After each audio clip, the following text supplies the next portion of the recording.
हम सतलोक में रहते थे, वहाँ भी ऐसा ही शरीर था, लेकिन वो शरीर उस मटेरियल का बना हुआ था, उस पदार्थ का बना हुआ था जो कभी नाश नहीं होता, उसमें वृद्ध अवस्था नहीं आती। और उस सतलोक में जहाँ हम रहते थे वहाँ किसी चीज़ का अभाव नहीं है।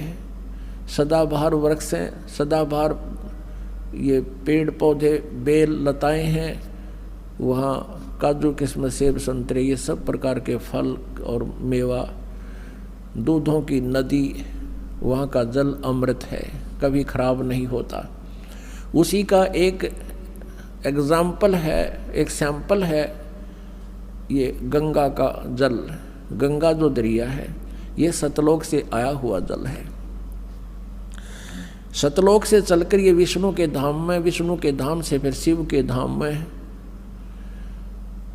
और शिव के धाम में सबसे ऊपर एक जटा कुंडली डैम बना हुआ है, जटा कुंडली सरोवर है। वो वहाँ से सब सतलोक से गंगा आ रही थी, उसको जटा कुंडली डैम को भरने में 6 महीने लगे थे।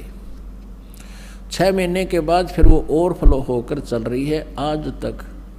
वहाँ से वो जल गिरता है, ऐसे गुप्त रूप से आता है, हिमालय में उस गोमुख के पास एक बर्फ रूप में जम जाता है, और वहाँ से फिर जल प्रवाह बन करके वो वही अमृत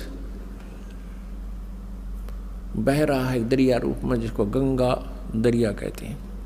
तो ऐसा जल, ऐसा वहाँ दूधों की नदियाँ सतलोक के अंदर है जो कभी खराब नहीं होते। गंगा के जल को रख दो आप 20 वर्ष 100 वर्ष किसी बोतल में डाल के, वो खराब नहीं होता।